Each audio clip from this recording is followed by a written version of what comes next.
الله من الشيطان الرجيم بسم الله الرحمن الرحيم وحرام على قرية أهلكناها أنهم لا يرجعون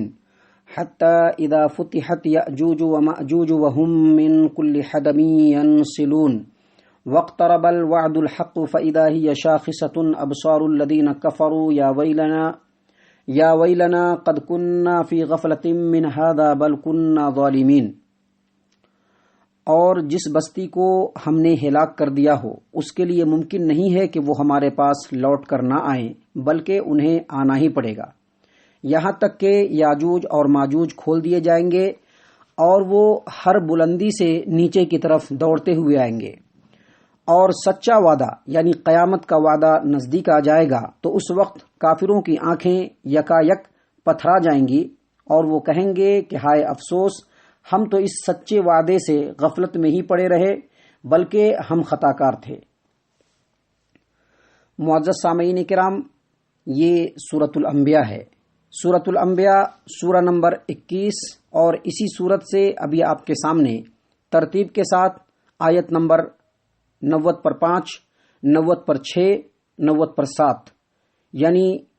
95، 96، 97 یہ 3 آیات تلاوت کی گئی اور اس کا ترجمہ پیش کیا گیا۔ معزز سامعین کرام، پہلی آیت کریمہ جو ابھی آپ کے سامنے تلاوت کی گئی یعنی سورۃ الانبیاء آیت نمبر 95 میں اللہ فرماتے ہیں وَحَرَامٌ عَلَىٰ قَرْيَةٍ أَهْلَكْنَاهَا أَنَّهُمْ لَا يَرْجِعُونَ، اور جس بستی کو ہم نے ہلاک کر دیا ہو اس کے لیے ممکن نہیں ہے کہ وہ ہمارے پاس لوٹ کر نہ آئیں بلکہ انہیں آنا ہی پڑے گا۔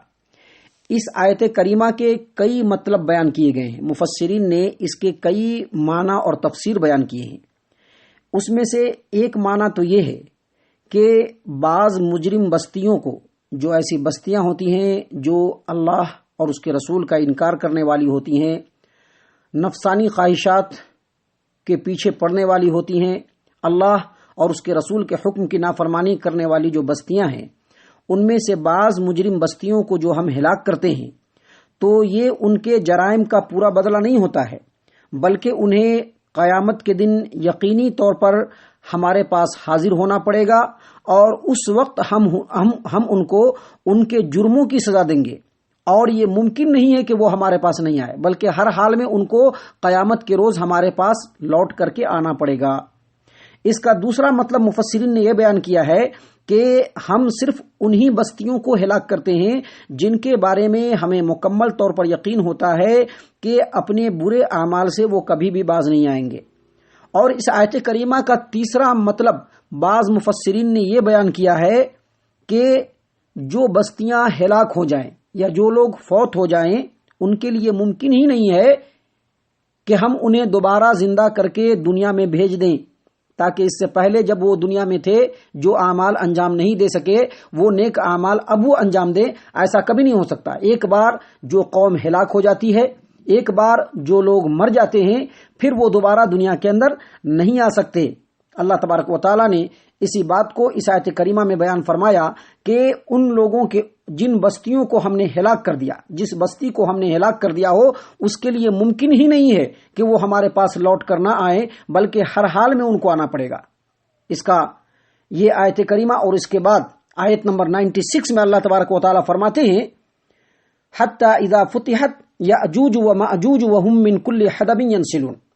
یہاں تک کہ یاجوج اور ماجوج کو کھول دیا جائے گا، یاجوج اور ماجوج کھول دیے جائیں گے اور وہ ہر بلندی سے نیچے کی طرف دوڑتے آئیں گے۔ ایک بار پھر آپ دونوں آیات کے ترجمے پر غور کیجئے۔ اللہ تبارک و تعالیٰ فرماتے ہیں وَحَرَامٌ عَلَىٰ قَرْيَةٍ أَهْلَكْنَاهَا أَنَّهُمْ لَا يَرْجِعُونَ، اور جس بستی کو ہم نے ہلاک کر دیا ہو اس کے لیے ممکن ہی نہیں ہے کہ وہ ہمارے پاس لوٹ کر کے نہ آئیں بلکہ ان کو ہر حال میں ہماری طرف لوٹ کر کے آنا ہوگا، یہاں تک کہ یاجوج و ماجوج کھول دیے جائیں گے۔ حتی اذا فتحت یاجوج و ماجوج، یہاں تک کہ یاجوج اور ماجوج کھول دیے جائیں گے اور وہ ہر بلندی سے نیچے کی طرف دوڑتے آئیں گے۔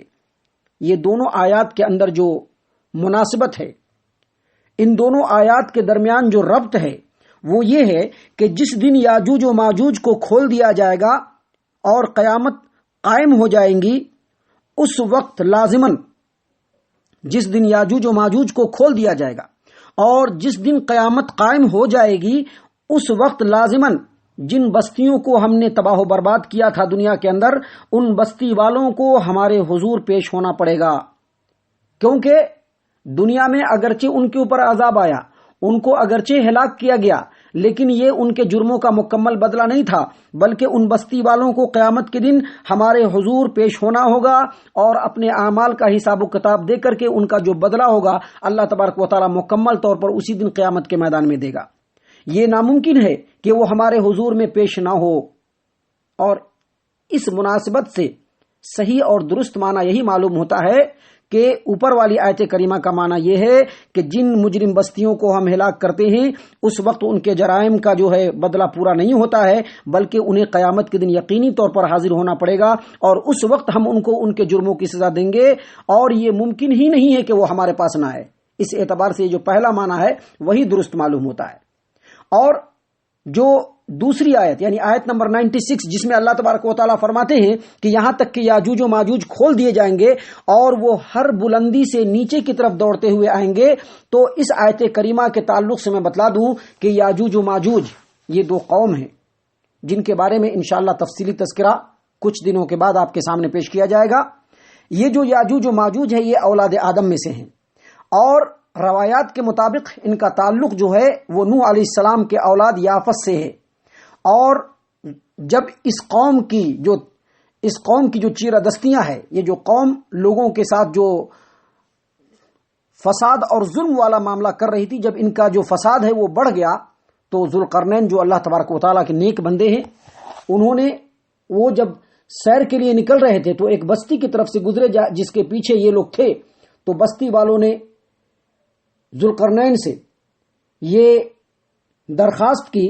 کہ آپ اس قوم سے بچنے کا کوئی راستہ بتلائیے، تو ذوالقرنین نے اس قوم کے بیچ میں اور بستی والوں کے بیچ میں ایک ایسی دیوار قائم کر دی جس کا تذکرہ اللہ تبارک و تعالیٰ نے سورہ کہف میں کیا ہے، اور اس دیوار کو قائم کرنے کے بعد وہ جو یاجوج و ماجوج قوم ہے وہ اسی دیوار کے پیچھے رہ گئے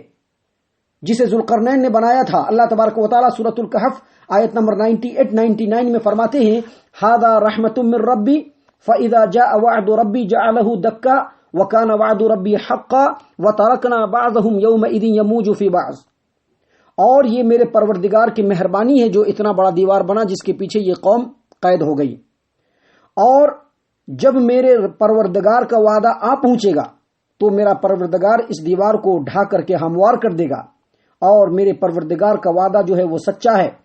اللہ فرماتے ہیں کہ اسی روز ہم ان دونوں قوم کو چھوڑ دیں گے کہ روئے زمین پر پھیل کر ایک دوسرے میں گھس جاؤ اور تباہی و بربادی پھیلا دو۔ معزز سامعین کرام، ذوالقرنین نے جو دیوار جس کو سد ذوالقرنین کہتے ہیں، اس کا ڈھا کر کے زمین بوس ہو جانا اور یاجوج و ماجوج کا نکل کر کے دنیا پہ حملہ آور ہو جانا، لوگوں پہ حملہ آور ہو جانا، یہ قیامت کی نشانیوں میں سے ایک نشانی ہے، قرب قیامت کی نشانیوں میں سے ایک نشانی ہے، جیسا کہ اللہ کے رسول صلی اللہ علیہ وسلم کا فرمان صحیح مسلم کتاب الفتن و اشراط الساعہ، سیدنا حذیفہ بن اسید غفاری کہتے ہیں کہ ایک دفعہ ہم آپس میں قیامت کے متعلق باتیں کر رہے تھے کہ رسول اللہ صلی اللہ علیہ وسلم ہمارے پاس تشریف لائے اور فرمایا کہ قیامت اس وقت تک قائم نہیں ہوگی جب تک کہ تم 10 نشانیاں نہ دیکھ لو گے۔ پھر آپ نے بالترتیب ان 10 نشانیوں کا ذکر فرمایا دھواں نکلے گا، دجال کا خروج ہوگا، دابۃ الارض ظاہر ہوگا، آفتاب کا قیامت سے پہلے مشرق کے بجائے پورب کے بجائے مغرب سے یعنی پشچم سے طلوع ہونا، یہ بھی قیامت کی نشانیوں میں سے ایک نشانی ہے۔ اسی طرح سے سیدنا عیسیٰ علیہ السلام کا نزول، یہ بھی قیامت کی نشانیوں میں سے ایک نشانی ہے۔ اسی طرح سے یاجوج و ماجوج کا جو حملہ ہوگا، ان کی جو یورش ہوگی، وہ جو اچانک دیوار کے گرنے سے پوری دنیا کے اوپر جو حملہ آور ہوں گے، یہ بھی قیامت کی نشانیوں میں سے ایک نشانی ہے۔ اسی طرح سے 3 مقامات پہ زمین دھسیں گے، ایک مشرق میں، دوسرا مغرب میں اور تیسرا جزیرۃ العرب میں۔ ان 9 نشانیوں کے بعد نبی صلی اللہ علیہ وسلم نے فرمایا کہ ایک آگ پیدا ہوگی جو لوگوں کو یمن سے نکالے گی اور ان کے اجتماع کے مقام یعنی شام کی طرف لے جائیں گی۔ معزز سامعین کرام، جب دیوار ٹوٹے گی تو یاجوج و ماجوج بالکل اس طرح سے حملہ آور ہوں گے جیسے کوئی شکاری جانور پنجرے سے آزاد ہو کر اپنے شکار کی طرف جھپٹتا ہے۔ یہ لوگ اپنے کثرت ازدحام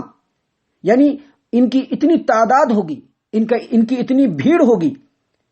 کہ جس کی وجہ سے ایسا لگے گا کہ یہ لوگ ہر بلندی اور ہر پستی پہ بالکل چھا گئے ہوں، جدھر دیکھو انہی کا ہجوم نظر آئے گا، ان کا بے پناہ سیلاب ایسی شدت اور ایسی تیز رفتاری سے آئے گا کہ کوئی انسانی طاقت اس کو روک نہ سکے گی۔ ایسا معلوم ہوگا کہ ان کی افواج پہاڑ اور ٹیلوں سے پھسلتی ہوئی اور لڑھکتی ہوئی چلی آ رہی ہے۔ اور یہ بھی ضروری نہیں کہ یاجوج و ماجوج دونوں قومیں آپس میں متحد ہو کر ایک ہی ساتھ حملہ کریں گی، بلکہ عین ممکن ہے کہ یہ دونوں قومیں آپس میں لڑ بھڑ جائیں گی اور ان کی لڑائی ایک عالمگیر فساد کا سبب بن جائے گا۔ اسی بات کو اللہ تبارک و تعالیٰ نے یہاں پر بیان فرمایا کہ حتی اذا فتحت یاجوج و ماجوج وهم من کل حدب ینسلون، یہاں تک کہ یاجوج و ماجوج کھول دیے جائیں گے اور وہ ہر بلندی سے نیچے کی طرف دوڑتے ہوئے آئیں گے۔ اور اللہ تبارک و تعالیٰ مزید فرماتے ہیں وَاقْتَرَبَ الْوَعْدُ الْحَقُّ، اور قیامت کا سچا وعدہ جو ہے وہ قریب ہو جائے گا۔ جب قیامت کا سچا وعدہ قریب ہوگا، قیامت کی علامات نظر آنے لگیں گی، تو اس وقت کافروں کی آنکھیں یکایک پتھرا جائیں گی۔ وَاقْتَرَبَ الْوَعْدُ الْحَقُّ فَإِذَا هِيَ شَاخِصَةٌ أَبْصَارُ الَّذِينَ كَفَرُوا، جب قیامت کا سچا وعدہ جو ہے نزدیک آ جائے گا، قیامت کے علامات دکھنے لگیں گے، سورج پورب کے بجائے پشچم میں دکھنے لگے گا، پشچم سے طلوع ہو جائے گا اور دابۃ الارض نکل آئے گا، تو ایسے وقت میں جو کافر لوگ ہوں گے، جو انکار کرنے والے ہوں گے، یکایک ان کی آنکھیں پتھرا جائیں گی اور وہ کہیں گے کہ افسوس، ہم تو اس سچے وعدے سے غفلت میں ہی پڑے تھے، بلکہ ہم تو یقینی طور پر ظالم اور خطا کار تھے۔ یعنی یاجوج و ماجوج کی یورش کے بعد، ان کے حملے کے بعد بہت جلد قیامت برپا ہو جائے گی۔ قیامت کے واقع ہونے سے پہلے نیک لوگوں کو بالکل اٹھا لیا جائے گا، اور جو بدترین اور خبیث قسم کے لوگ ہوں گے ان کے اوپر قیامت قائم ہوگی، جیسا کہ صحیح مسلم کتاب الامارہ باب لا تزال طائفۃ من امتی، عبداللہ بن عمرو بن العاص رضی اللہ عنہ بیان فرماتے ہیں کہ نبی صلی اللہ علیہ وسلم نے فرمایا قیامت ان لوگوں پر قائم ہوگی جو اللہ کی مخلوقات میں سے بدترین ہوں گے۔ اور ایک دوسری روایت جس کو امام مسلم صحیح مسلم کتاب الفتن و اشراط الساعہ کے اندر عبداللہ بن مسعود رضی اللہ عنہ کی روایت ہے، جس کو بیان کرتے ہیں کہ نبی صلی اللہ علیہ وسلم نے فرمایا کہ قیامت ان لوگوں پر قائم ہوگی جو سب سے بدترین لوگ ہوں گے، یعنی اس میں شرار الخلق کے بجائے شرار الناس ہوں گے، یعنی بدترین لوگوں پر قائم ہوگی۔ تو یہ بدترین لوگ جب قیامت کے واقع ہونے کا منظر دیکھیں گے تو ان کی آنکھیں پھٹی کی پھٹی رہ جائیں گی۔ اس وقت وہ حسرت اور بالکل افسوس کے ساتھ کہیں گے کہ ہم تو اس قیامت کے وعدے سے بالکل غفلت میں پڑے ہوئے تھے، رسول نے بتلایا، اللہ کی کتاب میں ہم نے ان چیزوں کو دیکھا سنا، سمجھانے والے نے سمجھانے کی کوئی کسر باقی نہیں رکھی، یہ صرف ہماری بھول ہی نہیں بلکہ ہماری خطا تھی اور ہم ظالم لوگوں میں سے تھے۔ معزز سامعین اکرام، ان آیات کے ذریعے سے اللہ تبارک و تعالی ہم کو یہ بتلانا چاہ رہا ہے کہ لوگوں یقینی طور پر قیامت قائم ہونے والی ہے۔ اس دنیا کے اندر جو کچھ ہو رہا ہے یہ سب اللہ کی مشیت ہے۔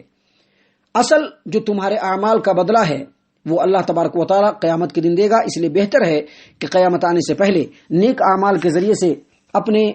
نام اعمال کو درست کرے اور اللہ تبارک و تعالیٰ کے بارگاہ میں پہنچ کر انسان سرخرو ہو جائے۔ اللہ تبارک و تعالیٰ ہم تمام کو ان آیات کے اوپر غور و فکر اور تدبر کرنے کی توفیق عنایت فرمائے۔ اللہ تبارک و تعالیٰ ہم تمام کو صحیح معنوں میں مومن اور مسلمان بنائے۔ قیامت کی فکر کرنے کی توفیق اللہ تبارک و تعالیٰ ابھی ہی اسی دنیا میں ہم تمام کو عنایت فرمائے۔ آمین یا رب العالمین، وما علینا الا البلاغ المبین۔